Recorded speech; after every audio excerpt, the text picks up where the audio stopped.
welcome back to the Legal Smith Unleashed. I'm attorney Kurt Smith here with my legal beagles, Dylan Smith and Caleb Kaysen down. That's terrible. Caleb Kaysen, they're all right as I was about to let out my legal beagle bark, you hit me with one of those. I feel a little camera shy now. You'll always be Caleb to me. His legal bark is louder than his legal bite. So, I don't know, Kaysen, you weren't around, but did you ever see, you've been watching some old comedies lately. Getting into the good stuff, yeah. Starting to peel back the layers. Uncle Buck? No, I haven't. How about Summer Rental? All right, I've not peeled back enough layers. These are the John Candy gems from the 80s, okay? 1980s, not 1880s, but sure. Charting a course right now. That'll be next on the list. So Summer Rental was a great film. John Candy, he gets a beach house on the beach, and they go to the beach, and the family goes to play, and he gets in his little beach chair and falls asleep and wakes up what seems like hours and hours later, bright red as a lobster. Okay? I had that situation happen to me. I've never been there before. Yeah, had that situation happen to me. I had some of my horrible kids with me that decided that they'd leave me sleeping on the beach. No suntan lotion, no nothing, and I woke up... You probably just looked so peaceful, glowing like a tomato. They couldn't stand to wake you up. Well, listen, at nighttime they could find their way back to shore, so it was fine. You led the sleigh that night, I'm sure. So, look, we're talking a little bit about trouble today, and I appreciate you guys coming out here. Remember that scene from Harry Potter? Harry Potter. Which Harry Potter? I don't remember. But it was with... Is it the show? The HBO show? No, we're talking original movies. The one that hasn't come out yet you were referring to. Yeah. I loved it. I got some advanced screenings. Thought it was great. And one of Harry's nemesises was Professor Umbridge. Ah, yes. And Professor Umbridge, he got in trouble with Professor Umbridge, and she brought him in, and she was going to have him do detention. Right? Mm-hmm. And he had to, I don't know if you guys have ever been to detention when you guys were back in school, but... Time or two. Me too. Time I never or two. went. How'd you get out of that? Never was assigned to go. I don't know. Here and there, I did have to write some lines with my quill here and there. So. Right. And so what was the line that Harry had to write? I believe it was, I will not tell lies. I will not tell lies, except it didn't write it on paper, right? Well, it started that way, and then he starts feeling a little burning over it. I think it was on his hand. All of a sudden, yeah, it's carving like the letters paper. into his... Carving into his skin, right? It gets carved into his wrist by magic. And I think the point of the story was that, at least the point I got from it, was that when, these disciplinary measures that we run into throughout our lives, whether it be,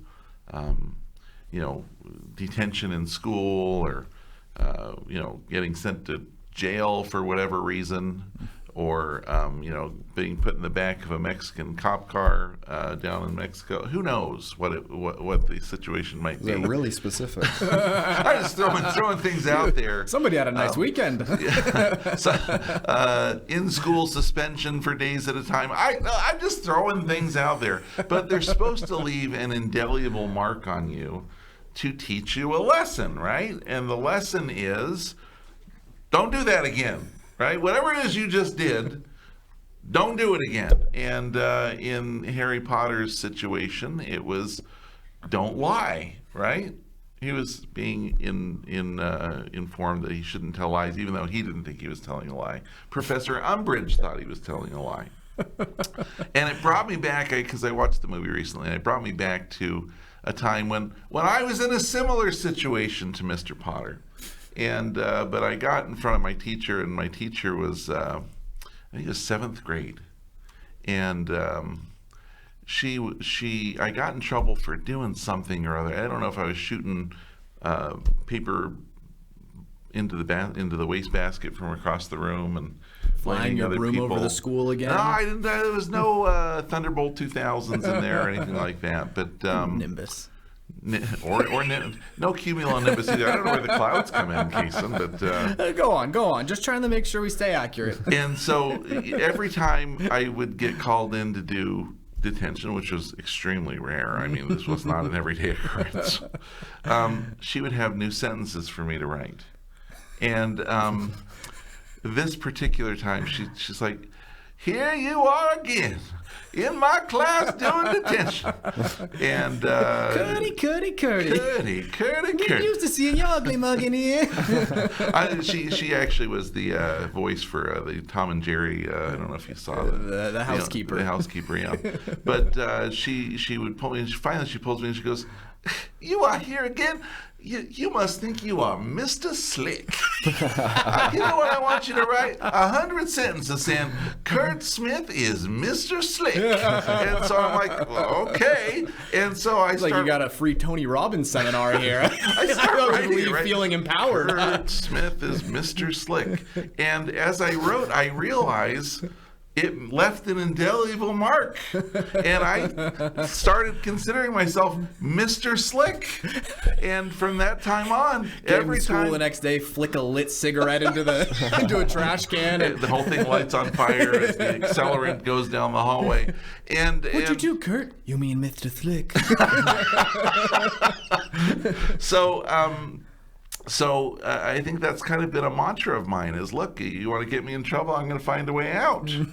And we had a couple clients recently who took advantage of those services. I'm not saying that's the only service we provide, but... it's most of them. It's a lot of what we do. So, yeah, we had a client, and she had hired another attorney here in town. And this is a weird situation because it was a marriage and the parties got divorced, and it was an extremely short-term marriage. Like, if it was 2 years, it was lucky, right? And in this marriage, the parties had no children. They acquired no assets. They acquired no debts.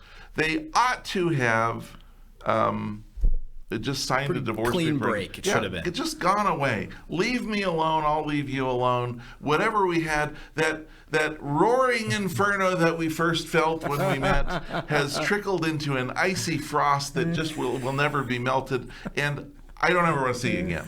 And they should have gone their separate ways. But as luck might have it, the wife was a little perhaps embittered at the end of the relationship, and the husband himself was also embittered. And so they decided, instead of making a clean break, they're going to sign a mutual behavior order. Okay?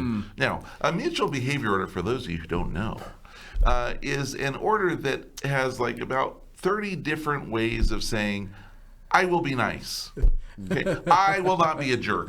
Okay? And this was a typical mutual behavior order. I will be nice. I will not be a jerk. And why would somebody want to do those as opposed to just doing it? Is it just a big screw you on the way out, or what's the deal? No, typically we see this when there's kids, right? So I've got 6 kids, and I don't need you and your family and friends going, your mom's a total whore, right? I don't, or your dad slept around with prostitutes. I don't need any of that, right? So we have these mutual behavior orders so the children's relationships with the parents aren't affected, right? And so, but here I've got 2 grown adults that decided to do a mutual behavior order because she might have some kind of a social media presence, and he might have some kind of a professional licensure, and neither wanted the other to cross the other outside in their professional lives. The problem is, and reasonable minds can disagree who the aggressor might be, but he's a medical guy of some kind, right? But she's online. And so because he might be a stalker of some kind, who knows? Who am I to say, right? I'm just a casual observer. He decides to stalk her online presence, and anything she might say is about him. right? So you know how you scroll through the meeting, you're like, oh, here's one that says men are from Mars, women are from Venus. I've got a big chest, and you don't have. Anyway, Does it go on from there? I'm not sure. There might be a rhyme. I think you might have cut out there. I think the microphone. I don't know what rhymes with Venus, but and go, well, that's about me. Well, maybe, right? Or maybe it's just something funny I saw, or these aren't things that maybe like she did herself, right? These are maybe like things she'd see and go, oh, that's funny, ha. Let me forward this to my friends and put it on my feed, and you'd be like, oh, that's me. Oh, there's another one about me. Oh, there's me. Oh, there's me. And so same thing happened to me when I saw Air Bud for the first time. Thought for sure. What happened? You thought you were the dog playing one basketball? Of the players, one of his, Okay. one who teased it up to him. Oh, okay. Towards the end of the movie, I was really one of the little boys on the court with. I was really Air Bud. identifying with him towards the Tell end. me more about how you identified with the little boys on the court. So, so they decide to do this, and husband says, you know what? I'm going to sue her post-divorce for violation of this mutual behavior order, and. So wife goes and hires an attorney, and the attorney's like, you know what we'll do? Here's a good idea.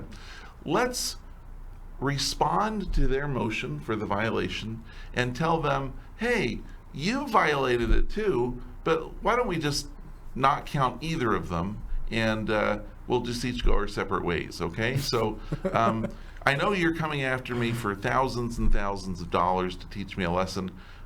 Why don't we just drop it and be nice? That was the response that the opposing counsel gave, and the lady was like, well, that sounds like really crappy advice, but let's try it. And they tried it, and it didn't work very well. And so the client fires the attorney, and she decides to represent herself now, which is a much better idea. I've got a trained attorney. Maybe I didn't like their advice. Instead of getting another one, I'll just do this myself. So that's what she decides to do. Never fails. Never fails. And in the process of all this, the husband sends out a bunch of discovery. Okay, now for those of you at home following along, discovery are questions that you can ask, or documents that you can request, or statements such as, admit that you drafted a meme about me that made me look like a frog, right? And then you have to say admit or deny, okay? Admit that the picture of the three little pigs that you had on your site were all supposed to be me. Admit or deny. And the lady is like, these are the stupidest questions I've ever seen. I'm not responding to this. Admit that you're a big stupid pants. Right. So she's like, well, I'm not going to respond to any of this. And so she doesn't. And so she just writes on, I know you are, but what am I? No, she doesn't write anything, okay? And so then, because of the rules of court, if you don't respond to the discovery, it's deemed you admitted everything. And the questions that were asked were essentially, admit that you violated the behavior order 75 times, and she didn't respond, so all the questions are now true. And so she thought she was outwitting the system by I'm not just responding. not going to respond. It's beneath me. I'm above this. So if I don't participate in my court case, things will just go away. It'll make things better. Innocent until proven guilty, right? So she decides not to do it, okay? And then, because the rules say that she's now admitted it, and they've got a trial scheduled for months and months and months out, counsel decides to file what's called a motion for summary judgment. Okay? Now, a motion for summary judgment, just for those of you at home, is a motion that says, hey, I know we've got trial months and months and months out, but even if everything you say is true, I still win, so let's just get this over with today. So he files that motion. And she gets so mad that she files an opposition. Everything goes in threes, by the way, okay? So complaint, answer, answer to counterclaim. Complaint, answer, and counterclaim, answer to counterclaim. Motion, opposition, reply. Motion, opposition, reply, okay? Everything's threes. And so he files this motion for summary judgment. She files an opposition saying, you are just the dumbest guy I've ever met. I can't believe you'd even try this. Your questions were stupid. They're beneath me. I didn't have to answer them. And by the way, here's why you're a jerk and I hate you forever, blah, blah, blah, blah, blah, blah, blah. And so she files that.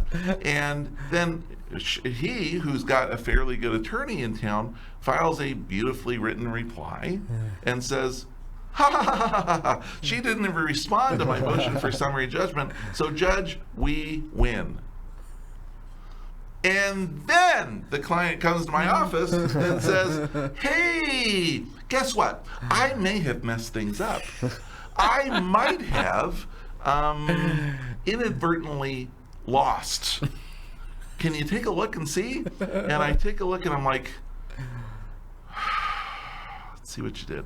Okay, you got divorced and then you signed this mutual behavior order. Who would advise that? My prior counsel. Oh, that's wonderful. Okay. And then he filed this motion and you said, oh, let's just be nice to each other and go away. And they said, no. So we're going to go ahead. And now the only thing we have is this motion where you're going to get in big trouble. And then they sent out these things to say, admit that you did it. And you essentially said you did. And so now you're about to lose a trial.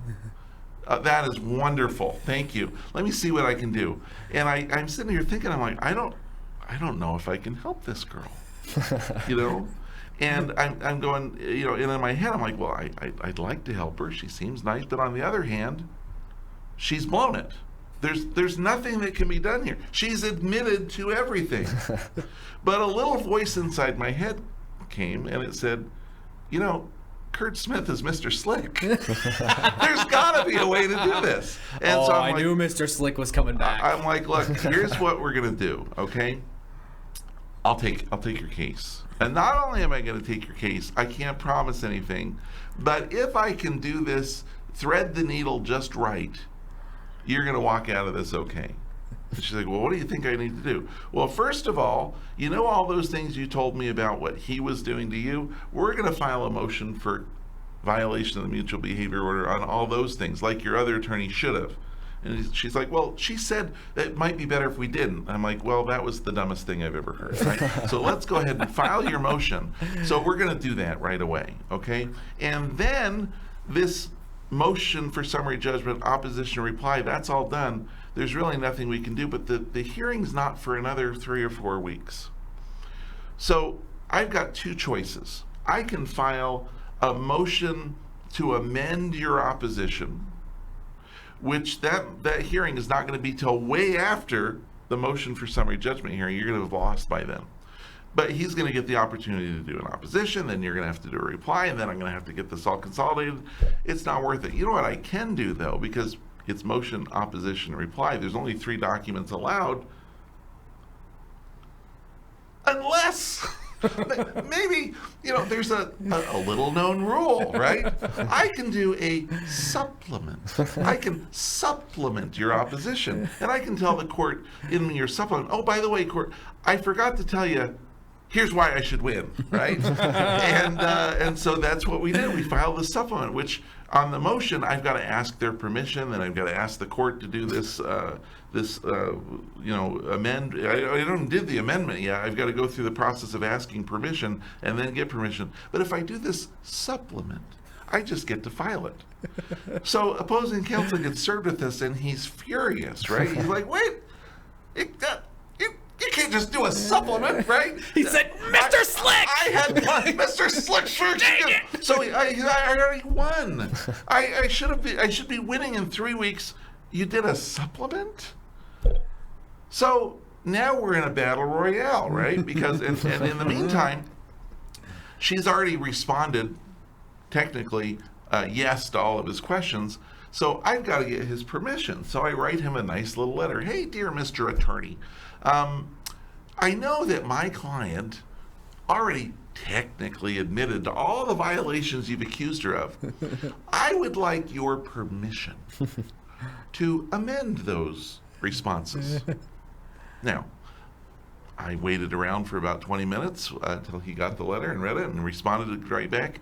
Why don't you go pound sand, I think, is something along the lines of what he said. No, I'm not going to let you amend it. If I let you amend it, then we don't have an automatic win. Mm-hmm. I have to have all these admissions, and then I get the automatic win. So Can I just move my my queen back? I didn't mean to put it there. that's what I asked, right? And he's like, no, you can't. Sure, you of took your course. finger off. So I file a motion with the court, which is, again, kind of a little-known trick of the trade. Judge, you know what I'd like to do? I'd like to amend her admissions, and then he files his opposition. They shouldn't be allowed to do that. Then we got her fair and square. She didn't respond, and now I get to win. That's where the whole basis for our summary judgment motion. And then, by the way, he sent me this letter, and I said no, and so it should be a no. And so that motion gets sent way out. I file my motion for to hold him in contempt, so Dad in contempt, so he's got to file his opposition. Then I've got my reply, and in the meantime, opposing counsel files a motion to strike my rogue document, okay? Now, a rogue document, just for all of you watching at home, is a document that nobody's supposed to file, okay? Rogue enemy document has pierced our airspace. Right. So let's assume we're filing all these legal briefs, and in the middle of it, I sit on the printer and I take a printer of my butt and I file it into the court and I go, hey, dear opposing counsel, you're a jackass, right? And I file that as a document in the court. That would be a rogue document, right? And that should be stricken from the court record. It's clearly not appropriate.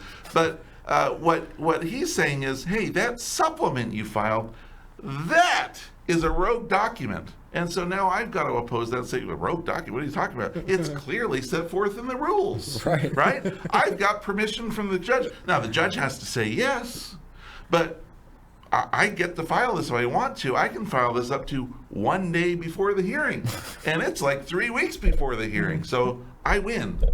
And so I've got all of these motions that are flying back and forth. In the meantime, I've got this summary judgment hearing, which is essentially the end of the trial if I don't win, and so all these other hearing dates, and then I've got to file applications for orders shortening time, saying, Judge, you know how we have this motion for summary judgment hearing right here, and on all these other hearings out here, I'd like to scoot them way up either before or at the time of this summary judgment hearing, and I get those out. And one by one, they trickle back in. Sure, Mr. Smith. Yes, Mr. Smith. Love to, Mr. Smith. We'll see you at the summary judgment motion, Mr. Smith.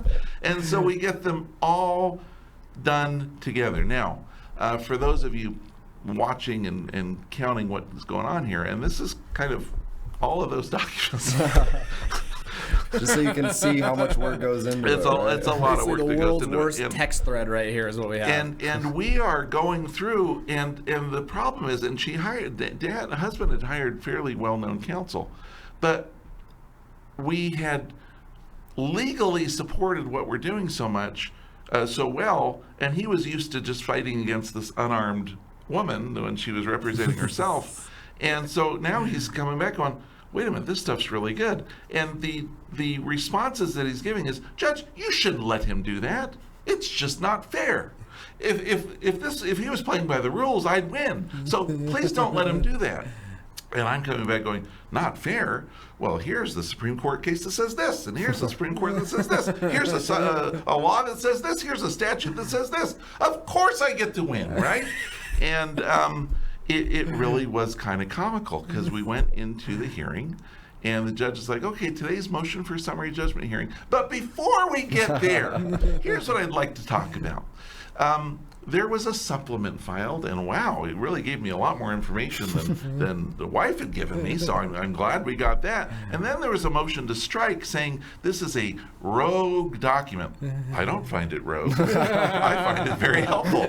So I read through your briefing, including your request for what's called Rule 11 sanctions, okay? Rule 11 sanctions is a trick that attorneys use, and they say, look, there's this rule that says if you file something you know is illegal, you know is improper, I'm coming after you, okay? Personal sanctions. Personal. I'm coming after the attorney for personal sanctions. You want to play with me, mister? Watch what I do. Sanctions ensue. And the judge is like, and the request for sanctions, no sanctions. Okay, and so which was supposed to scare me off, right? Oh, sanctions against me, right? And so I better withdraw this right away. take this off calendar, otherwise I'm going to get sanctioned. So we go in, and the motion to strike the rogue document denied. Then we go in, and we go motion for contempt on the husband. The judge is like, the opposing side's like, Judge, you shouldn't let them file that. They didn't file that at first, and now they're trying to file it. They're just trying to go tit for tat. And we argue with the judge. We're like, Judge, look, this entire case is ridiculous, okay? These are two grown adults who should know how to get along better and shouldn't even be dealing with each other anymore. And this court shouldn't even be entertaining this. But as long as it is, yep, we're going tit for tat. And the judge is like, seems like we're going tit for tat. Okay, granted. And you know what I'll do? I'll schedule your trial at the exact same time as the other trial. That way we can get it all done. I'm like, well, that's what I wanted to do, Judge. That's fantastic. What else you got? This motion for, so now we get into the motion for permission to amend the responses. You know, the ones where she didn't respond, and then you said, well, because she didn't respond, we automatically win. Why? It seems like if we got an actual response, I might have more information to help. And then I might actually know what happened. You know what I'm going to do? I'm going to grant you your motion to respond. Which swings the door wide open now. And the guy's like, you can't do that. That ruins my entire summary judgment. And she says, so it does. And your motion for summary judgment is denied. We went like 4 for 4 on this whole thing, grabbing victory out of the jaws of defeat, right? Because it was a certain death. A certain loss. Yeah. Right? We're about to lose, and now we have a fighting chance to take the 30 violations that she had against him, which would be fined at about $500 a pop. So if I did that, 30, that's a lot of money. And then we compare that to the 30 violations he had, and we do the same kind of math, and we go, well, wait a minute, that cancels itself out. Why don't you guys go away? Which is kind of what we're hoping the judge is going to do. Months and months and months away. And so that's where we are. That's how we get out of legal trouble. And the problem is, as you're coming in going, I hired an attorney who said, why don't we do nothing? That probably wasn't the right move. But to then go, you know what? I'm going to go up against one of the better firms in town. I'll just do it myself. That's probably not a good idea either, okay? Please don't do that, all right? When you're up against somebody who really has the power to fine you or charge you $30,000, you may want to get help, okay? And that's what this lady eventually did, and that's where we are. And we haven't won yet, but we sure won about 4 or 5 in a row right on the same day with opposing counsel going, egg on his face. a little egg on the face. It's very tough to go back, because then you've got to go with your client and go, listen, I know we just lost 5, but we're going to get them at the end. Oh, don't you worry. Just wait. Just you you see wait. what I've got up my sleeve? Oh, it's going to be magnificent. And the guy's sitting there going, oh, it wasn't magnificent so far. So far, it seems like a big loss. So we've got that. We had another case recently, and I'll breeze through this very quickly.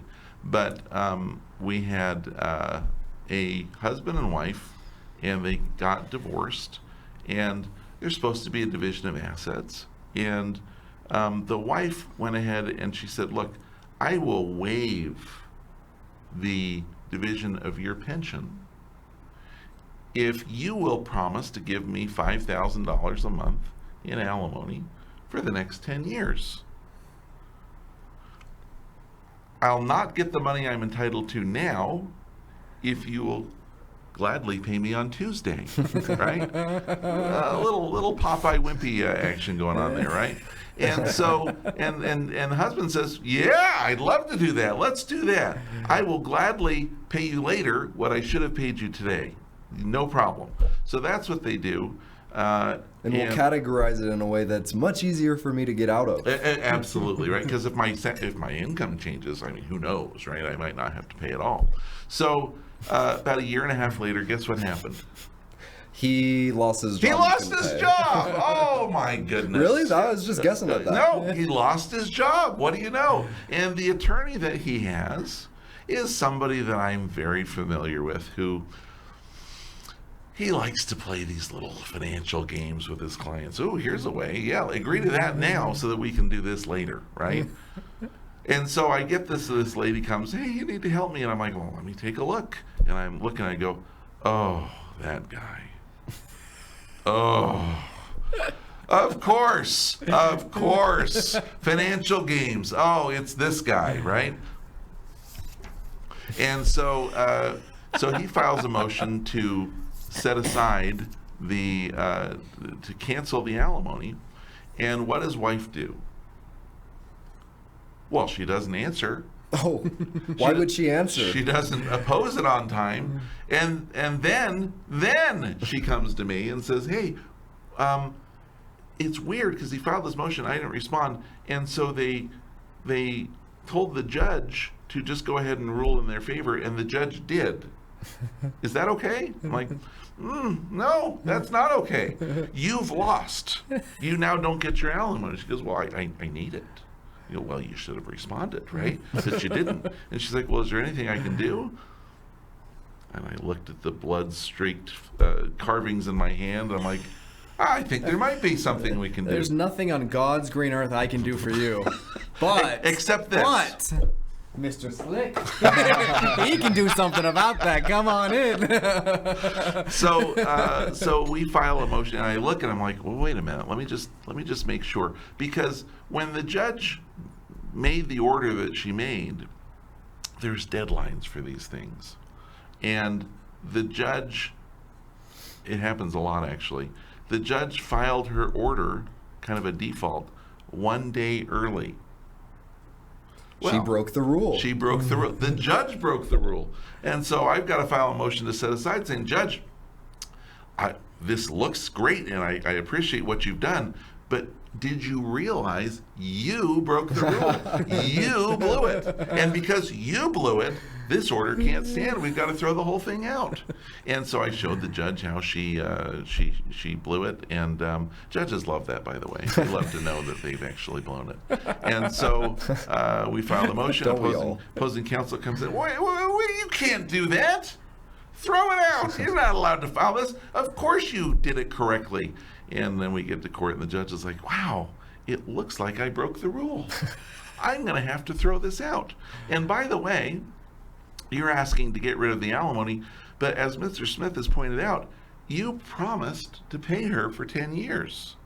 And she waived interest in what you've now claimed on your financial documents is a hundreds of thousands of dollars worth of retirement. And as Mr. Smith has pointed out, this is alimony, and I'm allowed to tap into your sole and separate property to satisfy your alimony requirements. I've got it right here. Mr. Smith told me it's NRS 125, right? I can go in and I can take your stuff. Wow. So that's very interesting. Oh. And he's like, whoa, you can't do that. He's out of a job. And I said, here's what we don't know, though, Judge. This guy's worked at this place for years. And what he said was, what he didn't say is, I'm out of a job. He said, they decided to pay me a little bit differently. I don't know if he's out of a job. I don't know if he's fired. I don't know if he just got a slight income reduction. I don't know if he quit. I don't know if he got a severance. I don't know what he's got. And he didn't fill out, I know he's got hundreds of thousands of dollars worth of retirement, but he didn't put it on his document. And the judge is like, well, that's weird. Why didn't you fill out your document? The attorney's like, oh, he didn't have to because the rules say post-divorce I don't have to. And she's like, Yeah, but you're asking to not pay this lady essentially $350,000. So, yeah, I want to see what your assets are because I can tap into your assets. And you didn't tell me what they were. And by the way, did you get a severance? Well, yeah. Well, how much was it? Well, like $57,000. And you couldn't pay her $5,000 because you just got $57,000. Are you working? No. Do you have any prospects? Yeah. Well, when does it start? Next week. How much does it pay? Mid-six figures. Oh, like your old job. Oh, that's weird. Okay. So you can't afford to pay her, but secretly next week you can, but you forgot to tell me. Wow. That is just so convenient. That's so weird. And the attorney's like, no. You don't understand, Judge. She goes, oh, I think I understand just fine. And so when we come back in a couple weeks, why don't you fill out a new one of these documents? And why don't you put all of your assets? Because when you do, I'm going to look at the statute and go, I wonder which of these sole and separate assets I can tap into. Because when you think about it, Mr. Attorney, where you say I can't do that, isn't his income a sole and separate asset post-divorce? Yeah. And I tap into that, don't I? Yeah. So I could tap into this retirement if I wanted to, right? No. Yes, I can. And so that's where we're headed. So look, there are things that happen in the legal world, okay, and they are they're severe. There's severe consequences for not following the rules, but. And there may not always be a way out, okay? I appreciate everybody's going to come in and go, hey, Mr. Slick, why don't you, listen, 10 years ago, I went in and I was supposed to get this, and I didn't. Can you get me my stuff? And I'm going to go, no, I cannot. 10 years is way too long. These are recent events that happened. Recent I blew it. It's not 10 years ago, okay? But maybe I could. Come on in. We'll talk about it. But realistically, there's things that we can do, okay?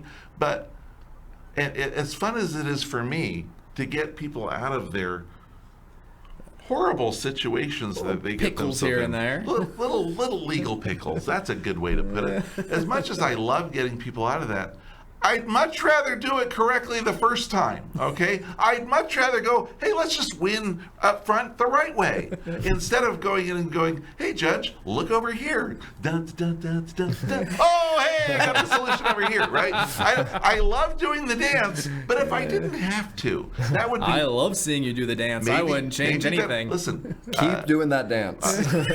Whatever we got to do to keep him dancing, let's do it. Looks like... What is your... Just hitting your stride, you're gonna back out? I will dance for you. Do a flip. And I will bring you the head of the Baptist on a platter. All right. So look, A little dark for you. it looks like we're coming up on the end of our it is time. a burn. I can see it. If you like the show, please don't forget to like, share, subscribe, and we will see you next time on The Legal Smith, Unleashed but Dancing. Oh yeah.